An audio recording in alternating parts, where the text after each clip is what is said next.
லேசான தலை சுற்றல் காரணமாக முதல்வர் மருத்துவமனையில் அனுமதிக்கப்பட்டிருப்பதாக தொடக்கத்தில் தெரிவிக்கப்பட்ட நிலையில் இன்று அவருக்கு ஆஞ்சியோ செய்யப்பட்டதாக அமைச்சர் துரைமுருகன் தெரிவித்தார். முதல்வர் மருத்துவமனையில் அனுமதிக்கப்பட்டு இன்றோடு 4 நாட்கள் ஆகியுள்ளன. இதுவரை என்ன நடந்தது, என்ன சிகிச்சைகள் எல்லாம் முதல்வருக்கு அளிக்கப்பட்டுள்ளன என்ற விவரங்களை விரிவாக பார்க்கலாம். கடந்த திங்கட்கிழமை, அதாவது ஜூலை 21ஆம் தேதி அதிமுக முன்னாள் அமைச்சர் அன்வர் ராஜா திமுகவில் இணையும் நிகழ்ச்சி சென்னை அண்ணா அறிவாலயத்தில் நடைபெற்றது. இந்த நிகழ்ச்சியில் பங்கேற்ற முதல்வர் சில மணி நேரங்களிலேயே கிரீன் சாலையில் உள்ள அப்போலோ மருத்துவமனைக்கு சென்றிருப்பதாக தகவல் வெளியானது. தொடக்கத்தில் வழக்கமான பரிசோதனைகள் என சொல்லப்பட்ட நிலையில் முதல்வரை 2 தினங்களுக்கு ஓய்வெடுக்க மருத்துவர்கள் அறிவுறுத்தியதாகவும் தகவல் வெளியானது. இதையடுத்து முதல்வர் பங்கேற்க இருந்த நிகழ்ச்சிகள் அனைத்தும் ரத்து செய்யப்பட்டன. முதல்வரின் மனைவி துர்கா ஸ்டாலின் எழுதிய நூல் வெளியீட்டு விழாவில் முதல்வர் ஸ்டாலின் பங்கேற்பதாக இருந்த நிலையில் அதுவும் ரத்து செய்யப்பட்டது. முன்னதாக அண்ணன் மு.க. முத்து இறப்பால் முதல்வர் சோர்வடைந்ததாகவும் கடந்த 1 மாதமாகவே அவருக்கு அதிக பணிச்சுமை இருந்ததாகவும் முதல்வருக்கு நெருக்கமான வட்டாரங்கள் தெரிவித்தன. பின்னர் முதல்வருக்கு லேசான தலை சுற்றல் ஏற்பட்டதாகவும் அதனால் அவருக்கு சிகிச்சை அளிக்கப்படுவதாகவும் அப்போலோ மருத்துவமனை நிர்வாகம் அறிக்கை வெளியிட்டது. இதற்கிடையில் மறுதினமே கிரீன்ஸ் அப்போலோவிலிருந்து தேனாம்பேட்டை அப்போலோவிற்கு முதல்வர் மாற்றப்பட்டார். அங்கு பரிசோதனைகளுக்காக அவர் மாற்றப்பட்டதாக சொல்லப்பட்ட நிலையில் மீண்டும் கிரீன் சாலையில் உள்ள அப்போலோவிற்கு திரும்பினார். அப்போது அவர் தனது மனைவி துர்கா ஸ்டாலின், மகன் உதயநிதி உள்ளிட்டோருடன் காரிலேயே மருத்துவமனைக்கு வந்தார். அப்போது முதல்வருக்கு தலை சுற்றல் காரணமாக மருத்துவ பரிசோதனைகள் எடுக்கப்பட்டதாகவும் அவர் அடுத்த 3 தினங்களுக்கு ஓய்வில் இருக்க வேண்டும் எனவும் அப்போலோ மீண்டும் அறிக்கை வெளியிட்டது. இதற்கிடையே அமைச்சர் துரைமுருகன், மு.க. அழகிரி உள்ளிட்ட குடும்ப உறுப்பினர்கள் முதல்வரை மருத்துவமனையில் சென்று சந்தித்து வந்தனர். காவல் ஆணையர் அருண் உள்ளிட்ட அதிகாரிகளும் மருத்துவமனை சென்றிருந்தனர். இந்நிலையில் நேற்று உங்களுடன் ஸ்டாலின் திட்டம் குறித்து மருத்துவமனையில் இருந்தவாறே முதல்வர் மாவட்ட ஆட்சியர்களுடன் கலந்துரையாடினார். அது குறித்த காணொலி காட்சிகளும் வெளியாயின. இந்நிலையில் இன்று முதல்வரை அமைச்சர்கள் மருத்துவமனையில் சென்று சந்தித்தனர். காங்கிரஸ் மாநில தலைவர் செல்வ பெருந்தகை, கனிமொழி எம்பி, மேயர் பிரியா ஆகியோரும் மருத்துவமனை சென்று முதல்வரின் உடல் நலம் குறித்து விசாரித்தனர். இந்நிலையில் மருத்துவமனையிலிருந்து வெளியே வந்த அமைச்சர் துரைமுருகன் முதல்வருக்கு ஆஞ்சியோ செய்யப்பட்டதாக தெரிவித்தார். அவர் நலமுடன் இருக்கிறார், பெரிய பாதிப்புகள் ஏதும் இல்லை, டிஸ்சார்ஜ் எப்போது என்பது குறித்து மருத்துவர்கள் தெரிவிப்பார்கள் எனவும் அமைச்சர் துரைமுருகன் கூறினார். இந்நிலையில் முதல்வருக்கு இதய துடிப்பில் இருந்த வேறுபாடுகள் காரணமாக தலை சுற்றல் ஏற்பட்டதாகவும் அதற்காக ஆஞ்சியோகிராம் பரிசோதனை செய்யப்பட்டதாகவும் அப்போலோ அறிக்கை வெளியிட்டு அதை உறுதிப்படுத்தியுள்ளது. முதலமைச்சருக்கு ஆஞ்சியோகிராம் பண்ணி ஆஞ்சியோகிராம் நார்மலா இருக்கிறதா கொடுத்திருக்காங்க. ஆஞ்சியோகிராம் ஃபர்ஸ்ட் ஆஃப் ஆல் ஏன் பண்ணுவாங்க என்னங்கிறது சொல்றேன். ஆஞ்சியோகிராம்ங்கிறது ஹார்ட்டுக்கு ரத்த ஓட்டத்துல 3 ரத்த குழாய்கள் இருக்கும் மேஜரா. அந்த ரத்த குழாய்கள்ல பிளட் வெசல்ஸ், அதாவது பிளட் வெசல்ஸ் சொல்லுவோம். அந்த பிளட் வெசல்ஸ்ல பிளாக்கேஜஸ் ஏதாச்சும் இருக்கா, இல்ல ஃப்ரீயா கிளீனா போயிட்டு இருக்கா. பிளாக்கேஜஸ் இருந்தா அந்த பிளாக்கேஜஸ்ல இருந்து பிற்காலத்துல ஹார்ட் அட்டாக்கா வரலாம். ஸோ இல்ல சிம்டம்ஸ் ஏதாச்சும் நடந்தா, நெஞ்சு வலியில மூச்சு திணறல் இந்த மாதிரி இருந்தா அது இந்த பிளாக்கேஜஸ் ஆக வரலாம். ஸோ அது இருந்தா என்ன பண்ணணும்னு தெரிஞ்சுக்கிறதுக்காக பரிசோதனை பண்ணக்கூடிய டெஸ்ட் தான் ஆஞ்சியோகிராம். இந்த ஆஞ்சியோகிராம் பண்ணிட்டு பிளாக்ஸ் இருந்தால், சப்போஸ் 1 or 2 பிளாக்ஸ் இருந்தா அதை பலூன் பண்ணி ஸ்டென்ட் பண்ணுவோம். அது ஆஞ்சியோபிளாஸ்டின்னு சொல்லுவோம்.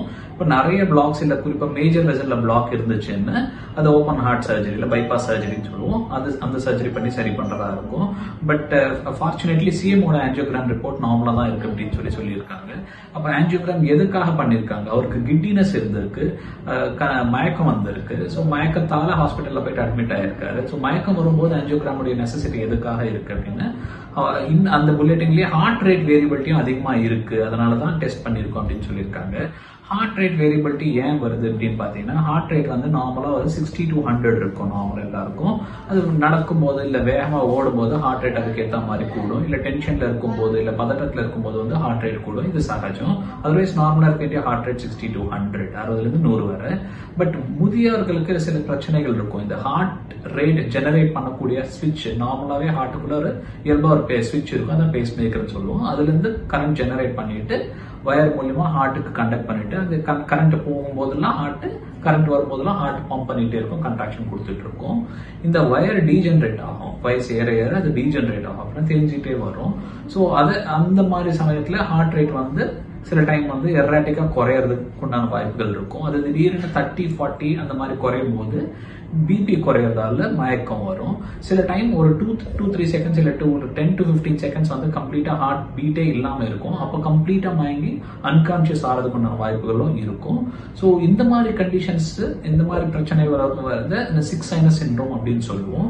ஸோ இந்த மாதிரி பிரச்சனை இருக்கும் போதும் மயக்கம் வரும், இல்லை கிட்டினஸ் வரும்.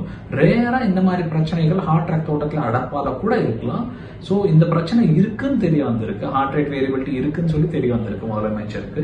ஸோ இந்த பிரச்சனை ஹார்ட் ரத்த ஓட்டத்தில் அடப்பால இருந்திருக்கா அப்படின்னு பரிசோதனை பண்றதுக்காக ஆஞ்சியோகிராம் பண்ணிருக்காங்க. பட் ஆஞ்சியோகிராம் நார்மல் அப்படின்னு சொல்லி கொடுத்திருக்காங்க. ஸோ இப்ப இந்த ஹார்ட் ரேட் வேரியபிலிட்டி இருக்கிறதால வேற என்ன டெஸ்ட் தேவைப்படலாம் அப்படின்னு பாத்தீங்கன்னா, சில டைம் ஹார்ட்ல இன்ஃபெக்ஷன்ஸ் இருக்கும்.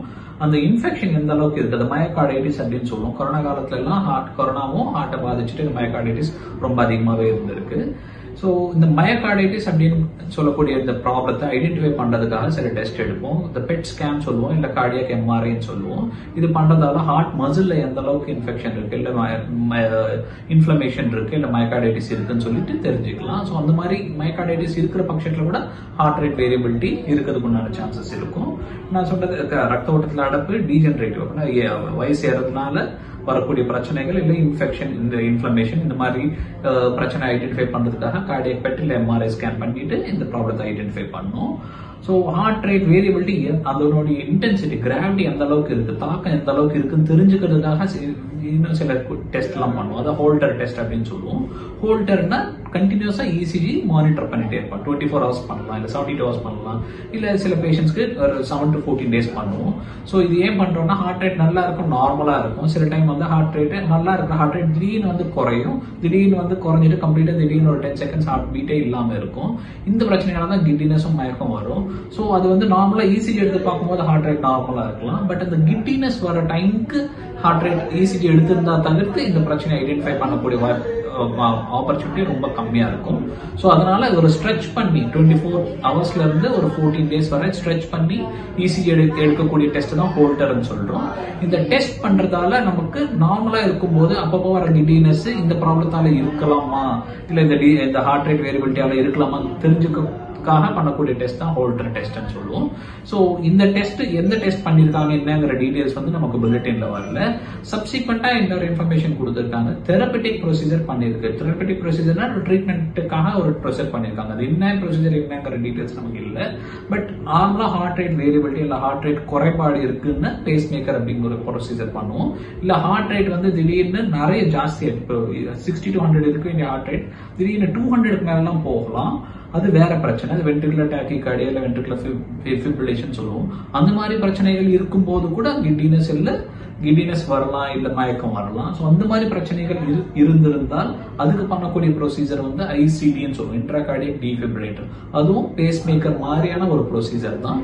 ஸோ இவருக்கு என்ன தெரபெட்டிக் ப்ரொசீஜர் பண்ணிருக்காங்கன்ற டீடைல்ஸ் நமக்கு இல்லை. ஒரு ட்ரீட்மெண்ட் கொண்ட சம்பந்தப்பட்ட ப்ரொசீஜர் மட்டும் பண்ணிருக்காங்க. அவர் நல்லா இருக்காரு, ஒரு 2 days டிஸ்சார்ஜ் ஆகிறதுக்கான வாய்ப்புகள் இருக்குன்னா நமக்கு உண்டான இன்ஃபர்மேஷன். தேங்க்யூ.